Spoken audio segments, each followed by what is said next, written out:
Ever since we've learned that PlayStation 5 Pro CPU is not really going to be that much better than PlayStation 5 CPU, I started hearing people saying that PlayStation 5 Pro is going to be yet another 30 frames per second console.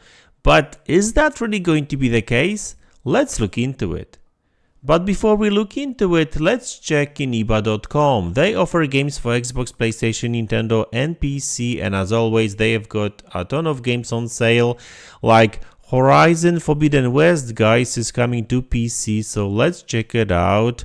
So let's click on that game over here. We can pre-order it, 45 euros over here, so let's click pre-order. Now we can add some more games to the cart, why not? So Days Gone is a very good game as well. And now we can proceed to checkout and voila. Select a payment of your choice and you are done, guys. So in iba.com, guys, you will find the link in the description to this website in the description of this video below. Okay guys, welcome back. Let's talk about PlayStation 5 Pro a little bit today. Now, there's a ton of new information about this console right now. Digital Foundry has actually leaked some more information on memory system and some other stuff as well. I'll probably cover it tomorrow, but today I want to talk about something different. I mean, I don't really want to focus on specs much. What I really want to do today is I want to talk about this console's performance, because I started seeing some people saying that PlayStation 5 Pro is going to be yet another 30 frames per second console, a disappointment, right? And I don't necessarily agree with that, because even though I am a little bit disappointed with the fact that they didn't really boost CPU performance more, and I'm sure there's some reasons to it, right? I'm not really an engineer. I'm just looking at it from like a customer's perspective, right? So, I was expecting, at least like 20, maybe 30% boost in terms of clock speeds maybe, or some form of like performance boost, right? But hey, that's not happening. 10% is probably going to be used for ray tracing or some other stuff, right? So you're not really going to see much of a performance uplift when it comes to CPU bound games or engines, right? It is what it is. So a 30 frames per second game on PlayStation 5 will probably still be 30 on PlayStation 5 Pro. So obviously that's not really going to change much, but I think saying that PlayStation 5 Pro will be a 30 frames per second console is kind of unfair, because even if you look at PlayStation 5 or Xbox Series X for that matter, I mean, most games on these consoles actually run at 60 frames per second, or at least they offer these performance modes, offering 60 frames per second, right? So you've got, like in many games, you've got a choice. You can play in quality or ray tracing mode at 30 frames per second, or performance lower resolution mode at 60 frames per second, right? And this is a kind of a standard, and it's I mean, I remember prior to this generation talking about the fact that I never believed that every single game will be 60, and that's what is actually happening right now. I mean, most games are 60, but not all of them, right? You've got games like Gotham Knights or Starfield on Xbox, or now Dragon's Dogma 2 is coming out, I think like tomorrow, something like that. It will be 30. I mean, yeah, it has unlocked frame rate, but really it's a 30 frames per second game. It can go up to 40 once for a while, but they should have actually locked that game, to be honest. I mean, the frame rate in that game anyway on both consoles. So like there's games that run at 30 frames per second, sure, but like still. I mean, I didn't count every single game that is 60 on consoles, but I would imagine that like 80, maybe even 90% of games releasing for these consoles I mean, at least they offer some form of like performance mode.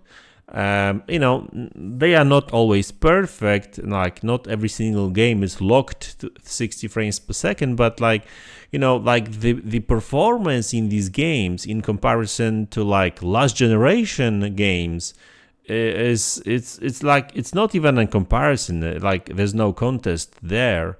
I mean, most games last generation were locked to 30 frames per second. Not only open world games, right? But this generation, that's completely different. And like, you could argue that like some bigger open world games sometimes may offer 30, like Gotham Knights, for example. But really, there's also, you know, a lot of open world games that actually run at 60, like Horizon Forbidden West that I showed you on iniba.com is a good example of that, because on PlayStation 5 that game runs at 60. There is a mode like that. And yes, like, there's games like Final Fantasy 16 or 7 Rebirth that, you know, have issues running at a locked 60 frames per second, sure, right? Whether these games are CPU or GPU bound, I don't know. Like, I guess we'll learn when PlayStation 5 Pro releases, because if it's CPU issue, then yeah, PlayStation 5 Pro will not really help much. But if that's a GPU issue, then yeah, maybe, right? But so we'll see. But like I said, like, saying that PlayStation 5 Pro is a 30 frames per second game is not really a fair judgment, because actually 30 frames per second games on PlayStation 5 and Xbox Series X are an exception, not a rule. And a rule is that these consoles are actually 60 frames per second consoles, right?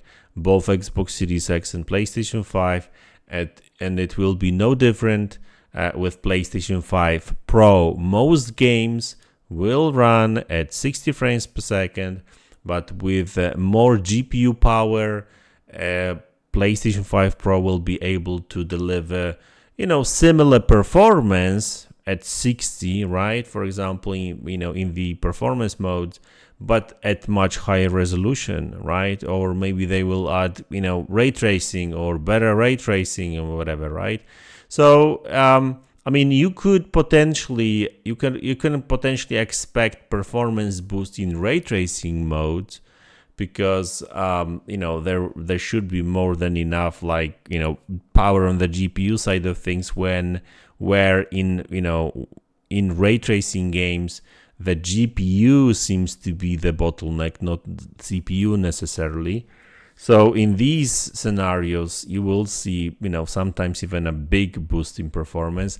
But for the rest of the games that don't use ray tracing or not that much, I mean, you know, it will, you know, these games will run similarly, just like on PlayStation 5 in terms of like performance, right? But, you know, at much higher resolution. But like I said, 60 is standard this generation. I mean, I don't know if that may change, you know, in the later part of this generation. But so far, if you look at the games that already released, most of them at least offer a performance mode. And there's also games that run at 120 frames per second on these consoles too, right? So yeah, I mean, it's just, I think it's just a reach to, you know, say, you know, these are 30 frames per second consoles.